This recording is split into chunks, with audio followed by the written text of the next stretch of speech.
Hello, dear viewers, and welcome to our today's episode. We're going to talk about one of the most underrated and overlooked threats of our times: effects of nanoplastics on the environment, on biosphere, and specifically on human health. We all have heard, especially within the last 5 years, with a lot of research emerging actually proven that these particles that used to be considered inactive, something that just sits inert, whether in the biosphere or human bodies, right now we know for sure that these particles are doing tremendous damage to our health. But the scale of it has not been obvious until all of the research has been analyzed and put together by the volunteers of ALLATRA International Public Movement. This film is a huge step for humanity's understanding of the scale of the threat we are facing with emergence of nanoplastics in our planet and the exponential growth. Because it's not just the fact that we are producing these materials in tremendous amounts. We have been producing them for 60 plus years. And by now, even if we stop entirely all of the production of plastic, uh, it won't disappear. It's already, broken down to tiny little particles. In every droplet of our ocean. It's in every cubic meter of atmospheric air that we breathe. And it's basically everywhere. Each one of us has enough plastic in our brains to create a plastic spoon out of it. And we are on a path to double that amount only within 4 to 5 years. So, Stephen, I know you have seen this film. I know you have specific moments which you wanted to discuss today. But first, let me hear your feedback about the film itself. What are your thoughts? Well, I think, as you said, most of us know that it's a problem. We know that there are these giant islands of plastic. We know it can't possibly be good for our environment and for our bodies. But this documentary really shows the full extent on what it really means, which most of us are in the dark about, right? So we kind of like humanity's intuition was firing a little bit about like, yeah, this can't be good for us, but not really knowing why. And then you watch this and you're like, oh, well, that's actually far worse than I might have imagined. So, based off of that was my reaction. When we do presentations on this and people see the information from this documentary, they have the same reaction. Like, okay, I knew it was bad, but I didn't really know that these were the effects of it. Um, Quick story. I actually earlier this morning, I was talking to a friend of mine who is a doctor out of Stony Brook Medicine. And he we were when because I've been trying to get him to watch the documentary since it came out. And I'm like, did you watch it yet? He's like, not the whole thing. I'm like, what about now? He's like, no, not yet. And I'm like, dude, we got to talk about this. Right. So I started telling him a bunch of things from the documentary, which he had never heard of. And he's treating, people with diseases all the time. So what he did was he pulled out his phone because what doctors have nowadays is like a AI for doctors, and only registered doctors can use it, where they can see certain symptoms in a patient or see certain circumstances, and they can go into the AI and they can type it in and or give it like a specific keyword, and it's going to pull up all of the studies of of that keyword or of that specific disease. So as we're talking specifically about neurological diseases, he starts typing it in, and he's pulling up all of these latest studies, and he's getting surprised as if it's something that's just not spoken about within his field.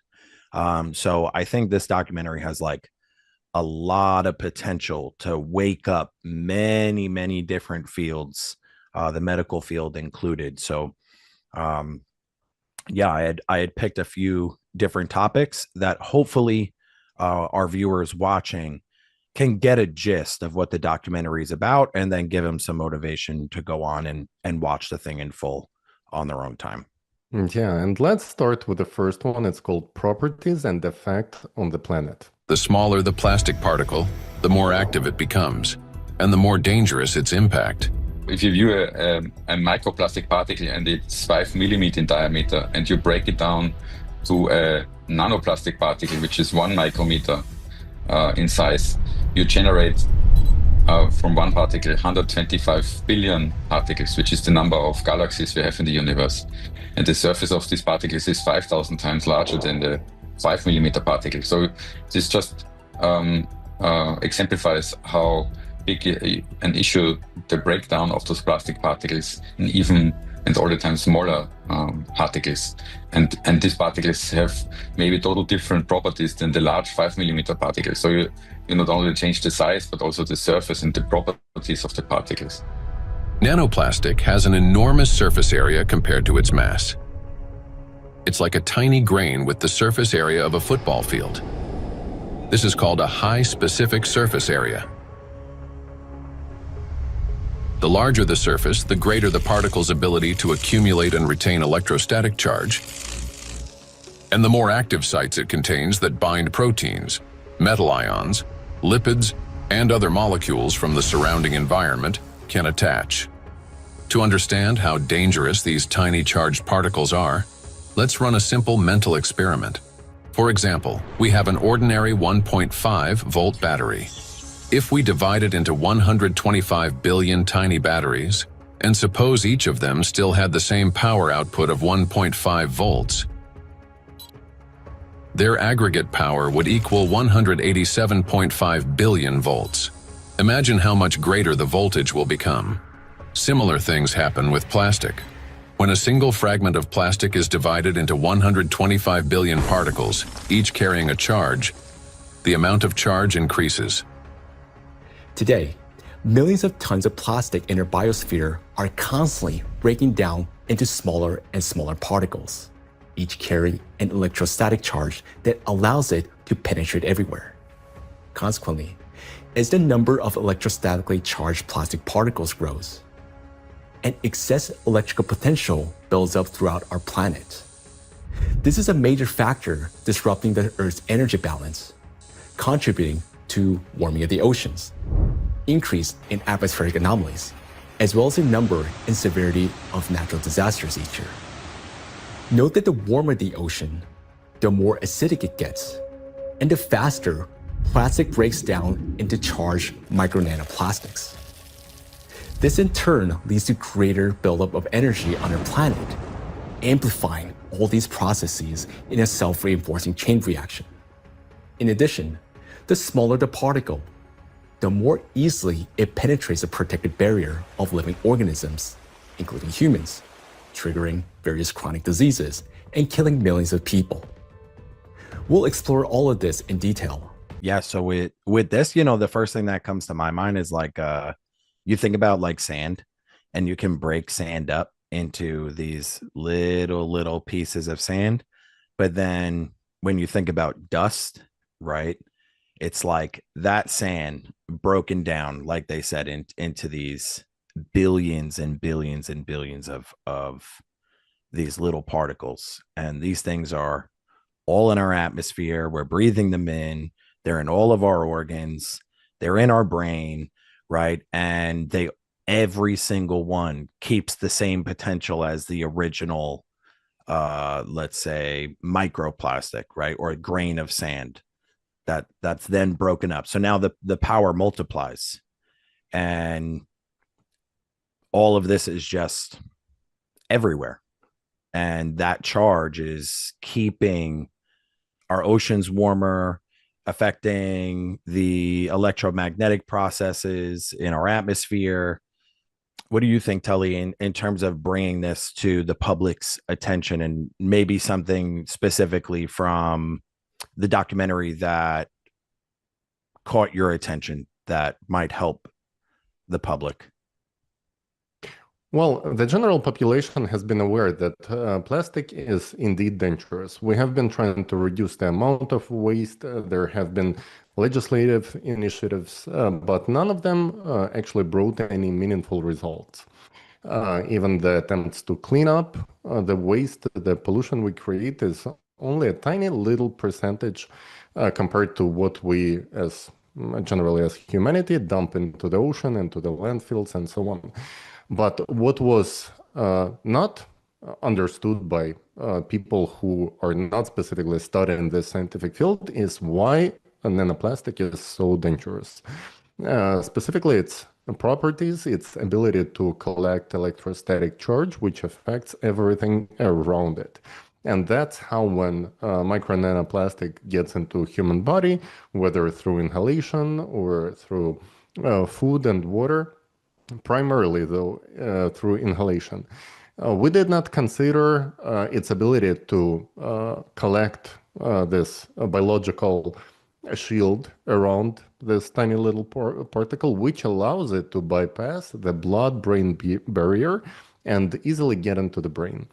So right now, when this research has been emerging with, multiple labs all over the world confirming the very same fact. This is causing a tremendous harm to our bodies and something needs to be done. The breakthrough idea within this documentary is actually the proposed solution, which is to take away the electrostatic charge of these particles. But in order for any steps to be taken in this direction, of course, there has to be, before the legislation, before the allocation of funds, before the actual research is conducted in the laboratories, there has to be a public demand.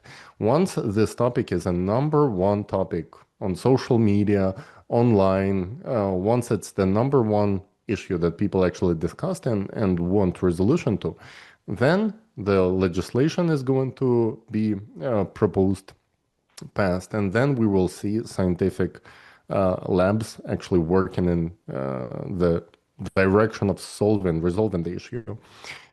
And, within the past 5 to 10 years, we've seen multiple topics kind of going in a sort of like in spiral, going viral online, then coming back within 6 months to a year. And one of such topics was, of course, the extinction of bees.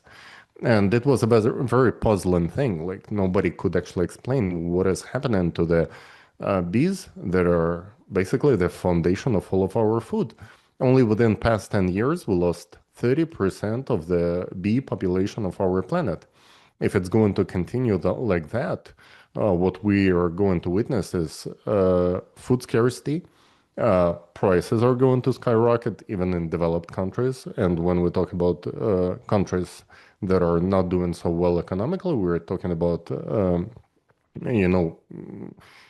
very drastic change in food supplies. We're not only talking about the crops, we're not only talking about the actual products that bees produce, but we're talking even about the very basic things like production of meat, because all the cattle also is being fed with the very same crops that have to be worked on by bees. So process of pollination is being disrupted, and we are on a path to lose at least half of our bee population within the upcoming decade. So with the research in this documentary, we can actually understand what is the effect of micro and nanoplastic particles on it, and how exactly, according to the research, bees were reacting to this amount of nanoplastics in their system. And once we look into this research, it will give you a clear understanding of everything that you have seen online. Bees losing orientation, being unable to find the specific flowers or crops. Everything is connected to the activity of their brain, which is polluted with nanoplastic particles. And their ability to use electric signals, whether it's in their brain or in the atmosphere, in the surrounding area, this ability is lost. So let's take a closer look to actually get some more scientific data, because this is specifically the information that allows you to share it online to let other people know, and that way to take a step towards the solution. The rate of insect extinction is 8 times higher than that of mammals, birds, or reptiles. The crisis is especially severe for pollinators, bees, whose role in ecosystems and agriculture is critical. Wild and domesticated bees pollinate 75% of agricultural crops and 90% of wild flowering plants. More than 30% of the world's food production depends on bees. Today, populations of honeybees and wild bees are declining rapidly. If this trend continues, half of all bee populations may disappear within the next decade. The disappearance of bees means the loss of the link that connects plants and food, nature, and humanity. Studies by Indian researchers have identified a correlation between microplastic pollution and declining populations of insects. Bees interact with their environment through electrical impulses. They navigate not only by scent, color, and flower shape, but also, remarkably, by sensing a flower's electric field. When a bee approaches a flower, they communicate through the electrical field. As bees fly, friction with the air gives their bodies a positive charge, while flowers, being grounded, carry a negative charge. This difference creates an electric field that allows pollen to transfer to the bee even before it lands. Experiments have shown that bees can distinguish flowers by their electric fields, associate specific electrical signals with the presence of nectar, and even determine a flower's freshness by the strength of its residual charge. After a flower has been visited, its electric field weakens, and other bees can read the signal that the flower contains less nectar.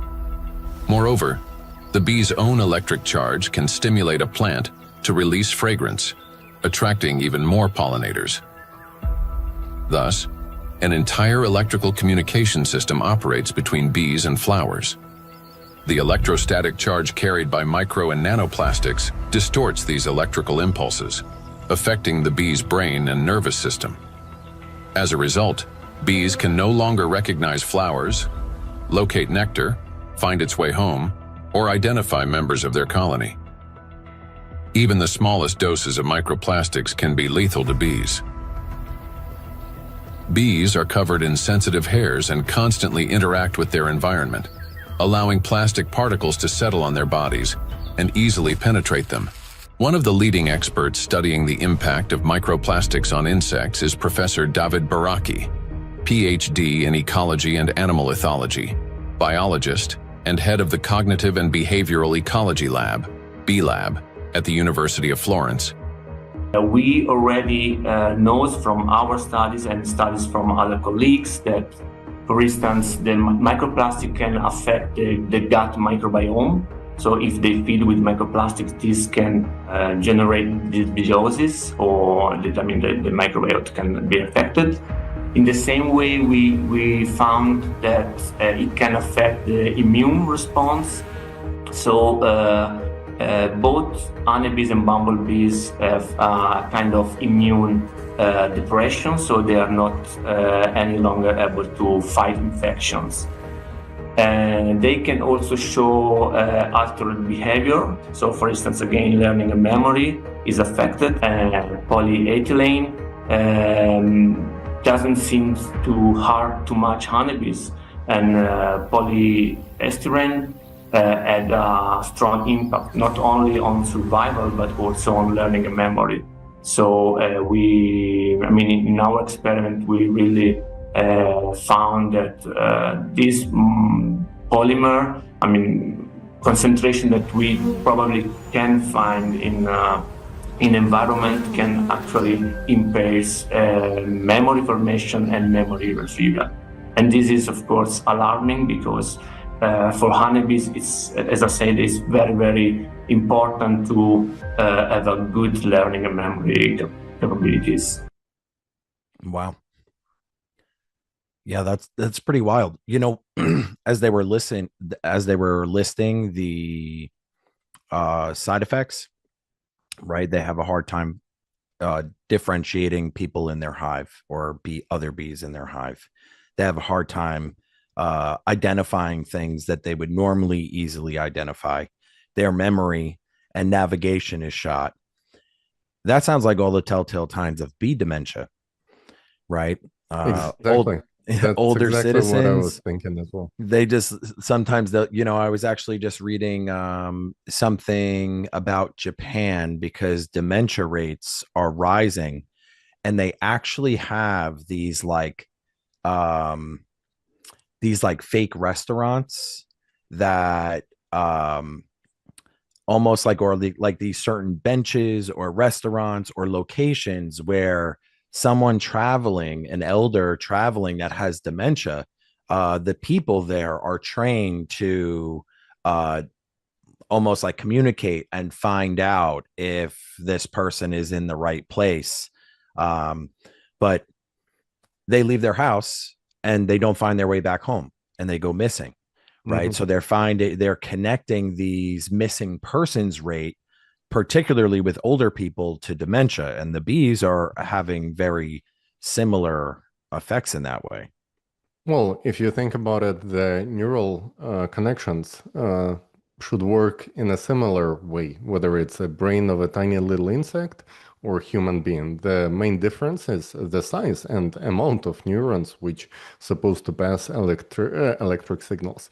But if we take a look at the bees, and there are images of their brains affected by small amount of nanoplastics, and the effects, disorientation, inability to fly, to navigate, and then the lethal consequences, exactly the same as for people who were struggling with dementia, and after they lost their lives, their brains have been tested, and the amount of nanoplastics exceeded the threshold 6 times over the general population.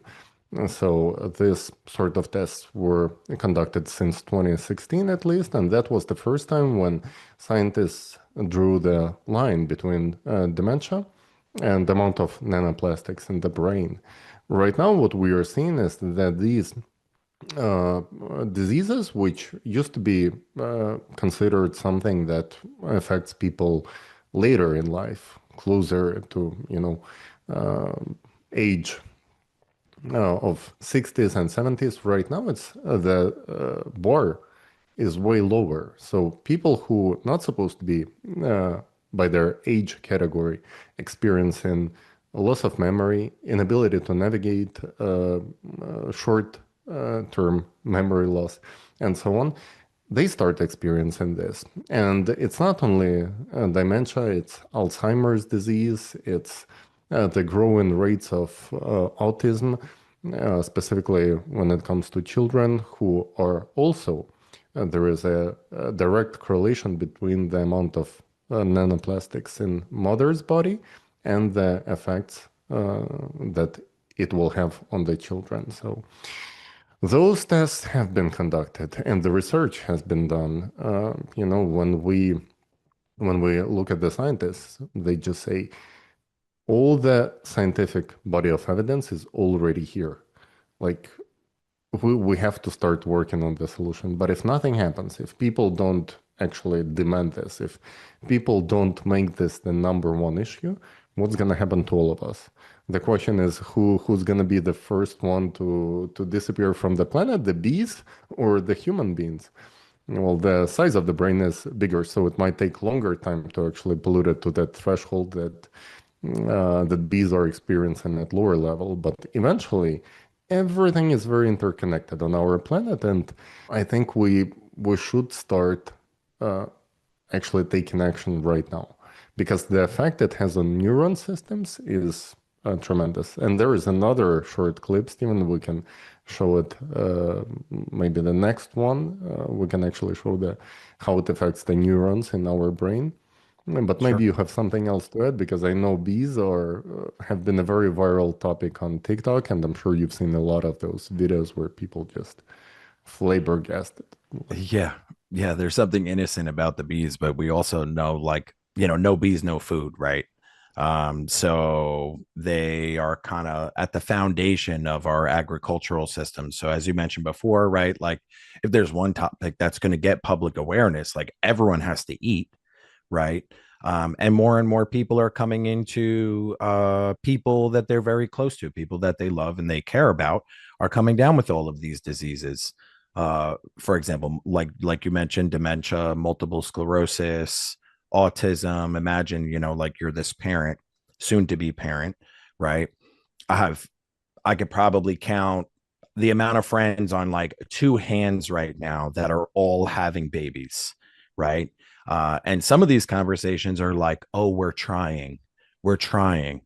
Okay, so like, so first of all, like, I mean, has it always been like you had to try to pregnate your significant other, or like did you just do it and it worked? So that's like a conversation that like I think about this connection. Like, why is it so hard to get pregnant?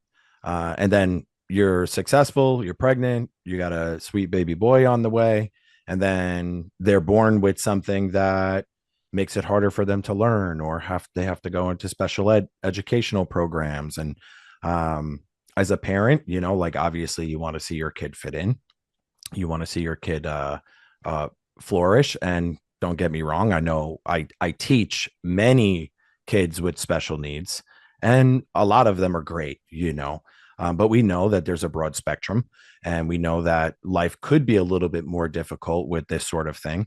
And then, how you age, if you don't age gracefully, you forget who you are, you forget who your loved ones are, you need special care towards the end of your life. Everyone's really busy, they can't afford to take off work to take care of you. So, at the beginning of life to the end of life, these things, these neurological diseases, a lot of people, just doctors especially, just have giant question marks above their head. And the damage to the neurological system that is presented in this documentary could answer a lot of questions potentially. Yes, they already answered a lot of questions. And when we think about medicine, the very first lines that this film starts with are scientists talking about the progress in medicine made over the past decades. And they say, well, the rate of the diseases growing is not correlating with the progress in medicine. We're supposed to be seeing much lower rates of this illnesses, but we are seeing something that is like completely out of any projections, and we're seeing this growth that nobody can explain. Well, obviously there is some factor that was not taken into account, and this film shows on facts what exactly it is and how it affects our health, and specifically medical products. When we're talking about bacteria, when we're talking about viruses, in contact with nanoplastic particles, they can live much longer. They become much more potent. They collect even more power. They get this bioshield around them, which allows them to mutate and turn into even more dangerous forms of itself.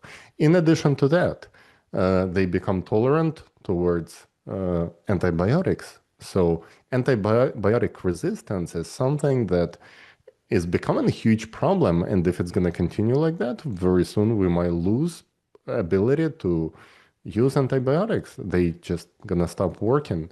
And all of it is a huge challenge for our human civilization and for all of the technological progress that has been made. That's not supposed to be happening, but somehow it is there. And it's our main responsibility right now for those who know, because prior to the release of this documentary, there were maybe hundreds or thousands of people around the globe who understood what is happening, what is the true effect of nanoplastics.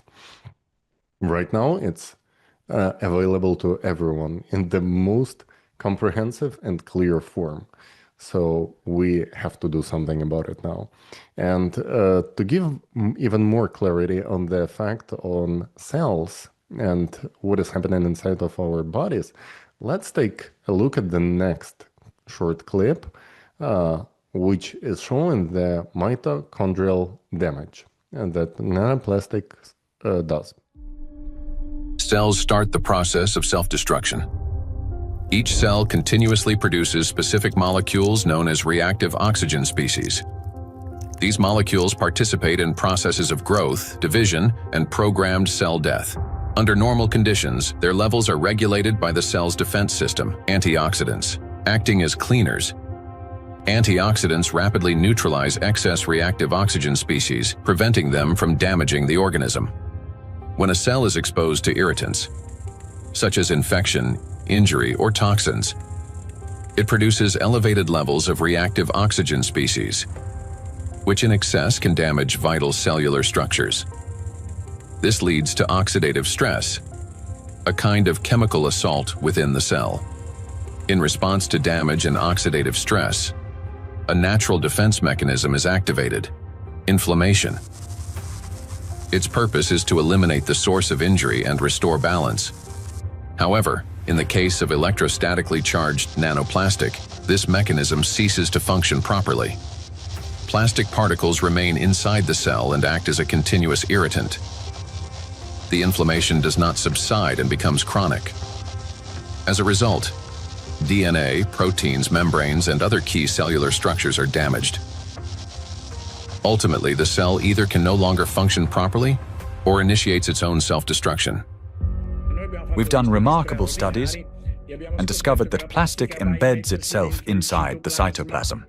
The cytoplasm contains organelles, small structures that keep the cell alive and functioning. Plastic gets into the cytoplasm and stays there. It becomes surrounded by a membrane.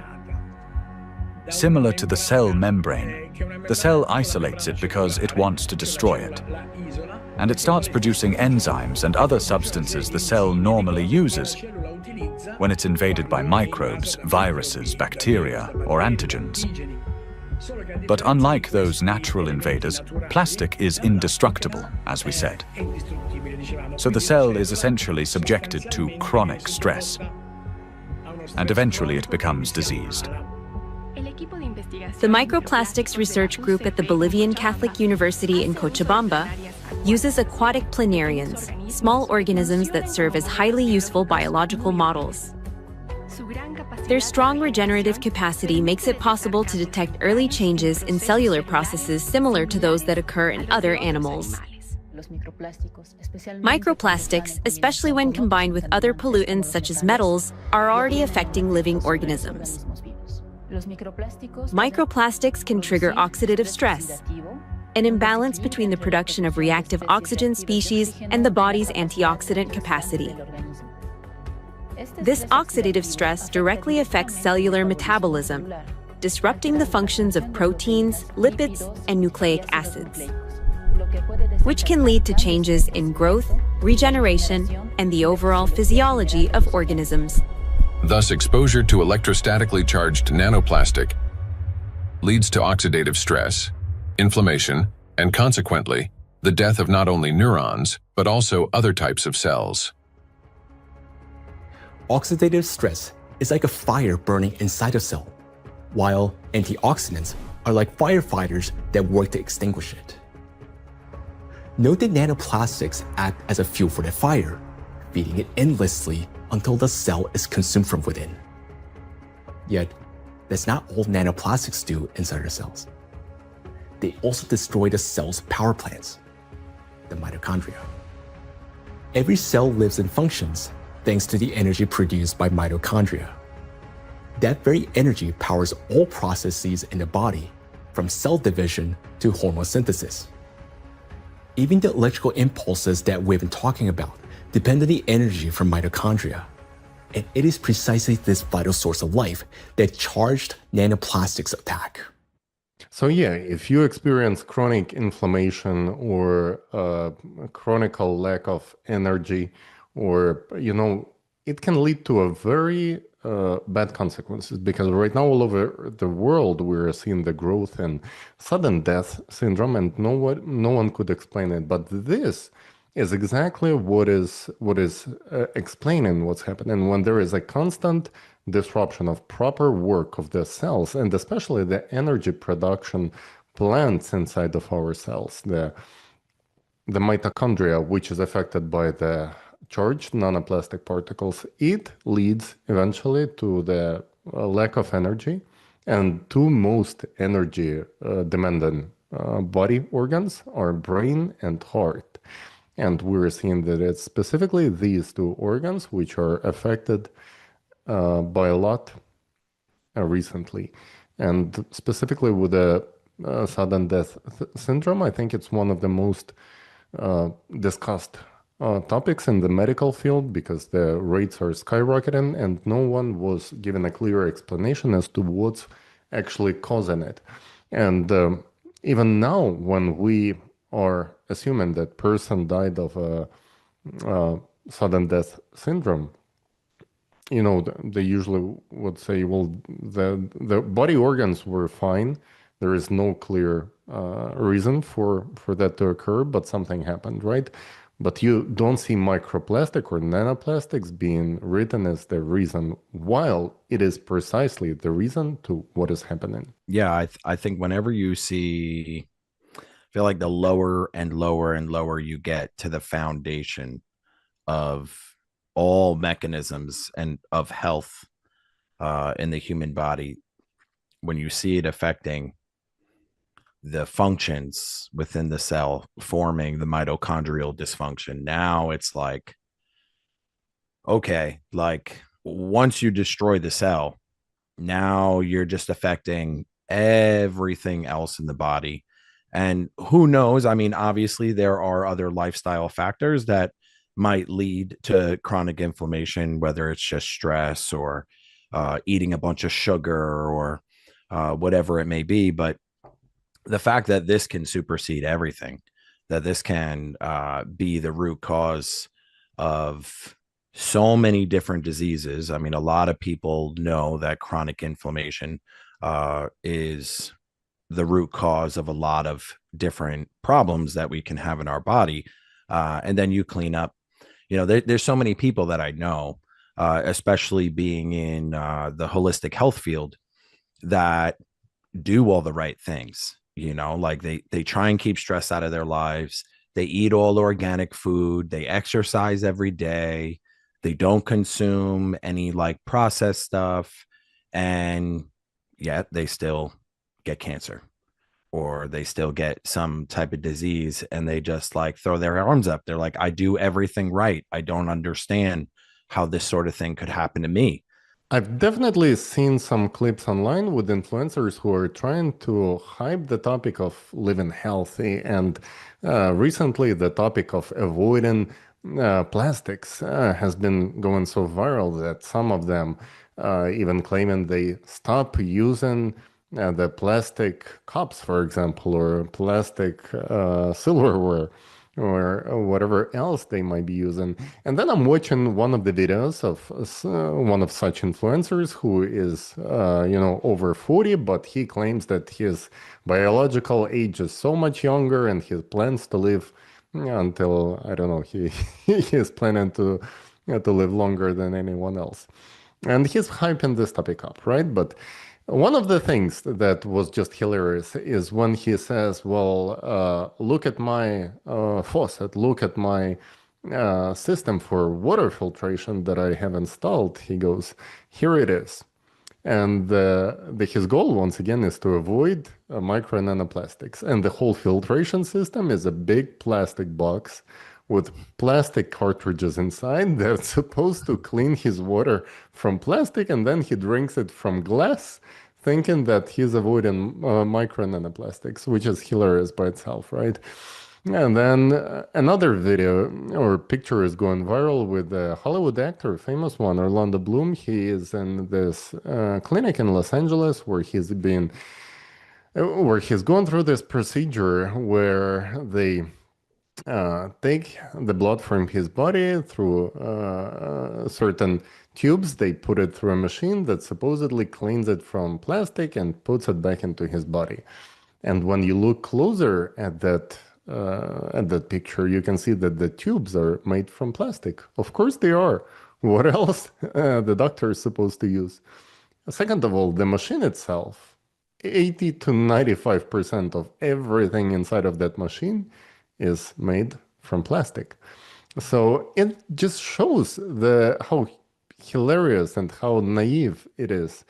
Well, yeah, there are people trying to make income on this topic. There are people trying to, propose solutions. We know that it backfired many times before when such solutions have been implemented, like banning thin plastic bags in California led to doubling the amount of plastic waste from thicker bags that were used, right?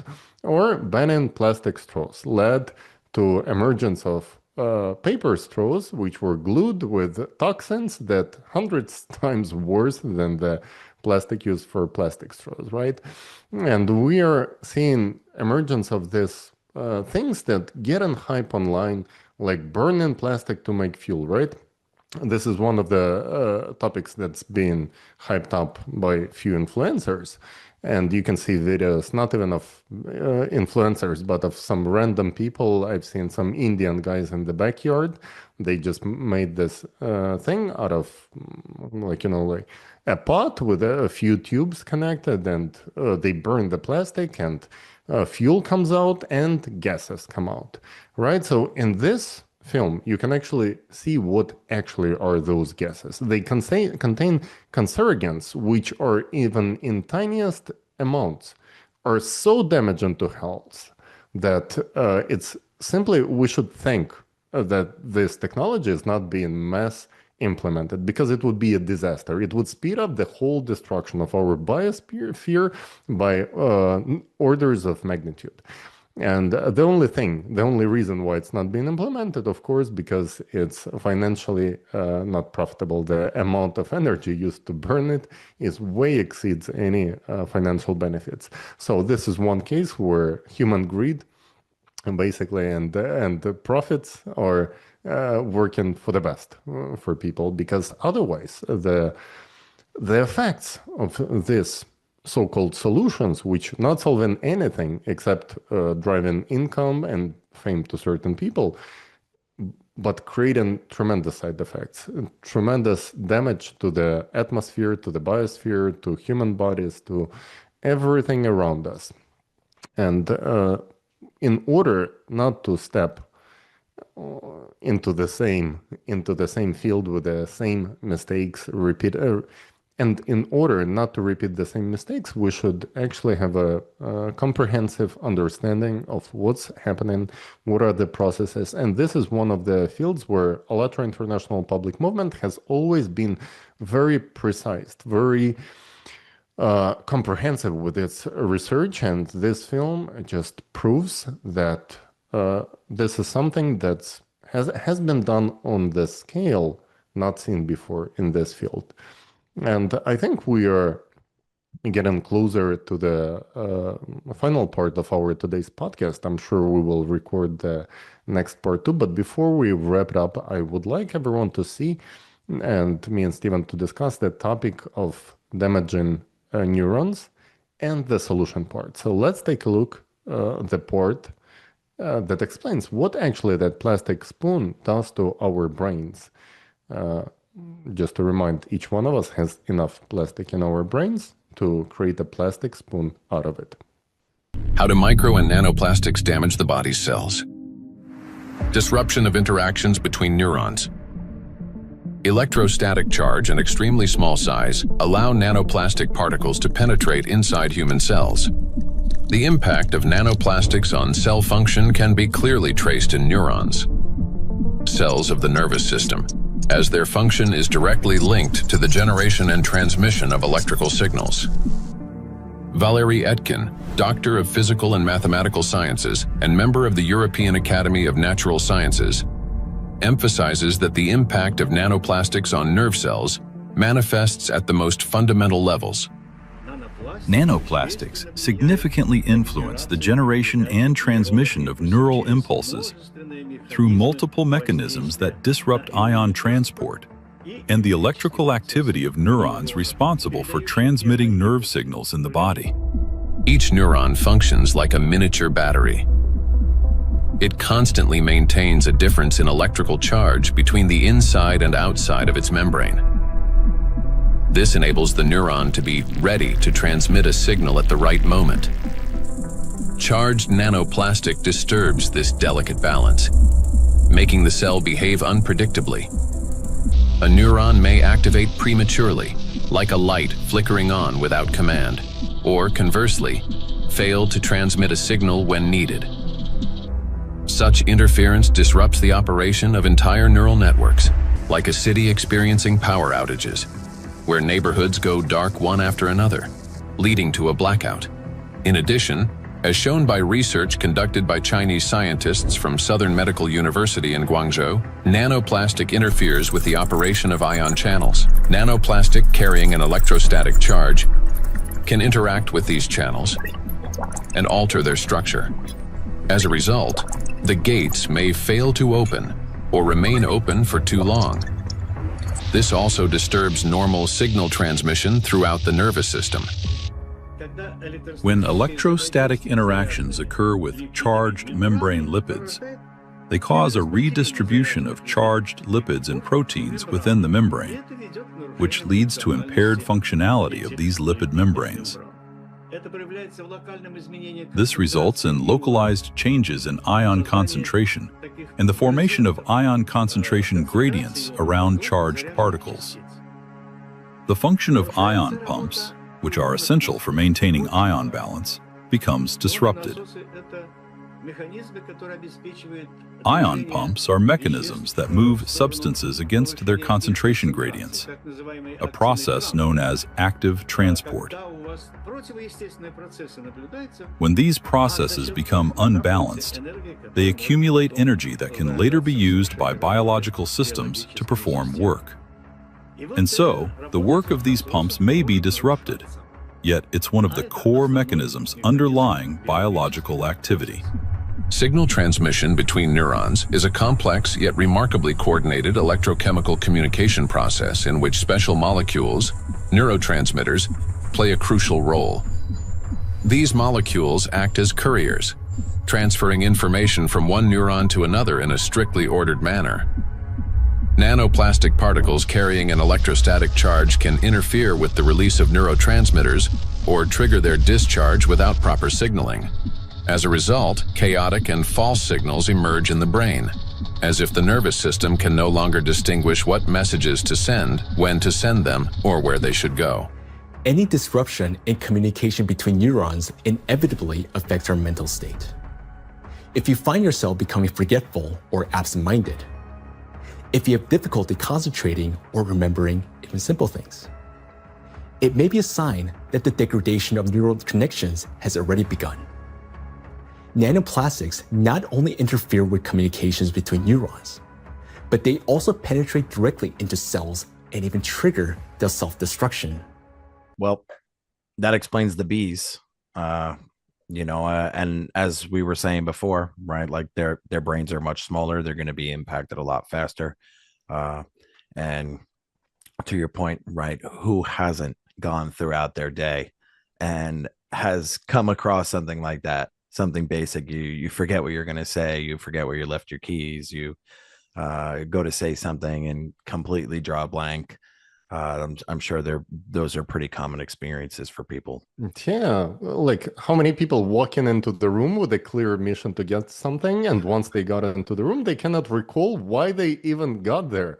Yeah. And this becomes sort of it's a joke material at first, but then when it happens more and more often, it makes us wonder, like, is there something bigger behind this? And, if it's already affecting us like that, like, just to give you a perspective, the amount of plastic doubled in size inside of human brains within the past 8 years. So the production of plastic started in 1960s. From 1960s to 2016, we collected about 4 grams of plastic in human brains, each one of us.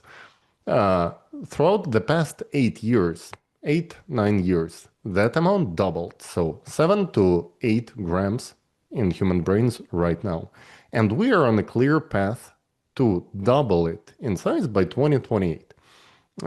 So the window is getting shorter, the amount of plastic is getting higher, and it's growing exponentially. We can clearly see its effects on the biosphere and on human beings. According to the scientists who spoke in this film, and according to research of multiple scientists from across the globe, they were ringing the alarm about the fact that children who were born after 2020, and when the amount of plastic was already skyrocketing, those children most likely won't be able to have children of their own. And basically, effect of plastic on inability to have children was one of the topics that was also brought up in this film.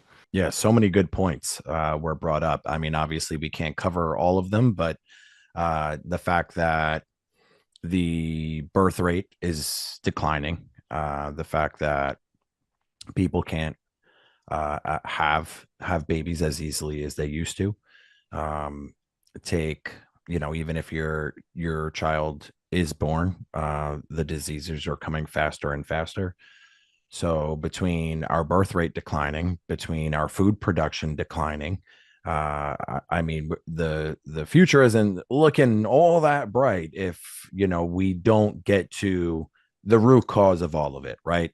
The main threat of nanoplastics, the electrostatic charge, right? And, it seems to be a common reaction of people to just go right towards, like what you mentioned, creating other solutions or some gimmick, because people know it's unhealthy. They don't know exactly why. And all these solutions are just making things worse. But it's already embedded in our lifestyle, right? Like, we can't not. And even if we did, we're still dealing with all the nanoparticles that still would exist. You can't remove them. And we're not just talking removing them from the body. We're talking removing them from the ocean, from the atmosphere, from our forests that soak them in like sponges, from our bodies. So it's there. And the main problem is the electrostatic charge. So ALLATRA bringing that to the table. How do we neutralize this?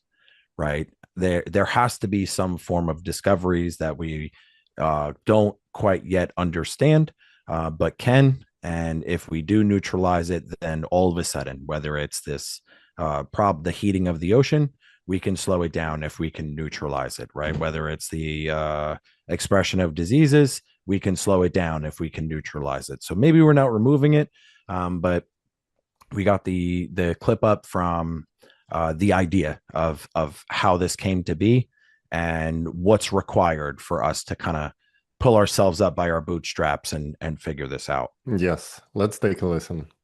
Now, we already know that electrostatic charge is the basis for their destructive power. It is this charge that allows plastic particles to cling to membranes, cross biological barriers, including the brain, bind to proteins, and interfere with genetic processes. The charge transforms plastic from something inert into a tiny, yet powerful destructive force within the biosphere and humankind.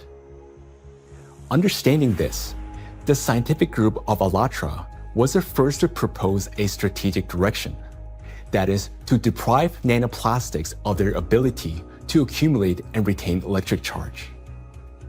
Note that countless nanoparticles exist around us, yet most do not penetrate or destroy our cells. Only plastics do because of their electret-like behavior. Thus, if we can eliminate this property, then we can turn micro nanoplastics into inert and harmless particles that no longer pose danger to us or to the biosphere. Now, how did the scientific group of ALLATRA come to understand this and become the first to propose a solution?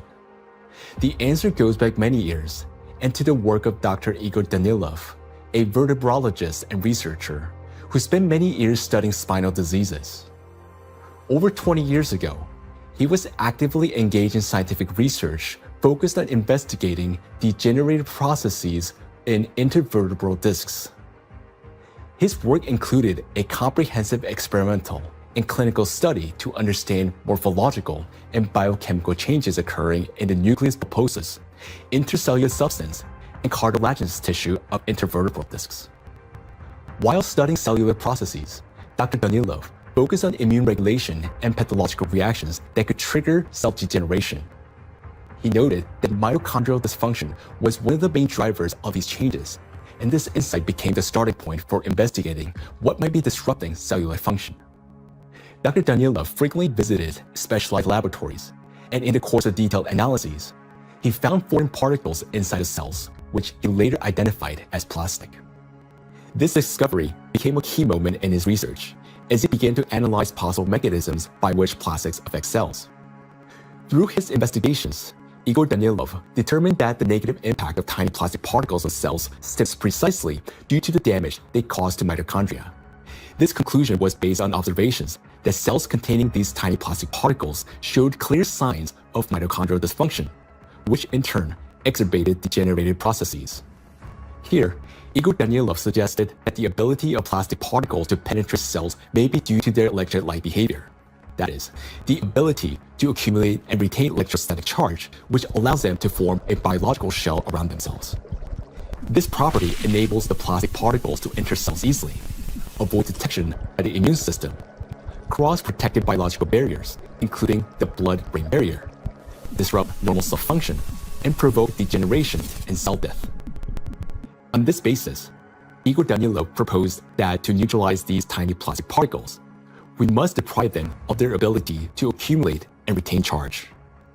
He shared his findings and projections about the harmful effects of tiny plastic particles with his colleagues from various medical fields, including surgeons, oncologists, cytologists, pathologists, and geneticists, as well as with biologists and chemists. Soon after, these specialists confirmed his alarming observation that these plastic particles do accumulate in critical organs in the body, such as the brain, heart, intestines, endocrine, and reproductive organs, where their presence can disrupt organ function and destroy our health. Igor Danilov's predictions were deeply concerning, especially in light of global trends, the rising production of plastics and the growing accumulation of plastic waste in oceans and ecosystems. Thus, more than 20 years ago, the scientific group of ALLATRA realized that micro and nanoplastics pose a serious threat not only to humans, but the entire biosphere.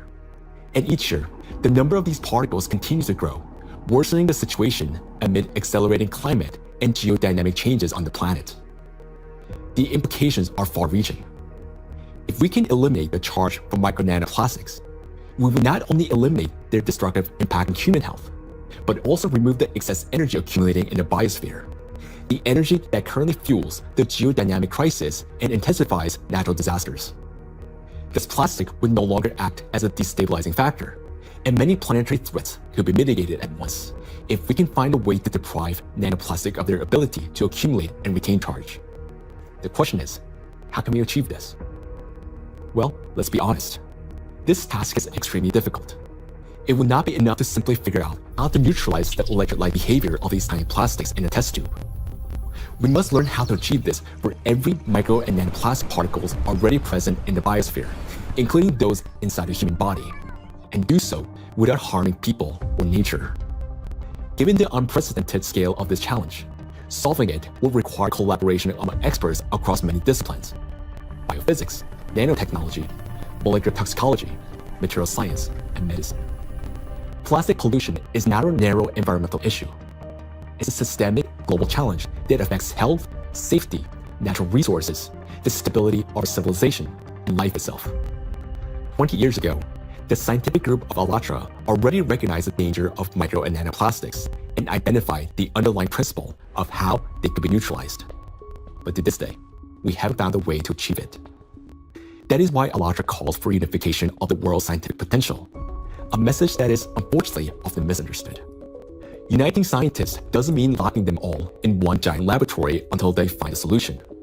Rather, it means fostering open international collaboration where experts from different fields freely share knowledge and work together toward a common goal.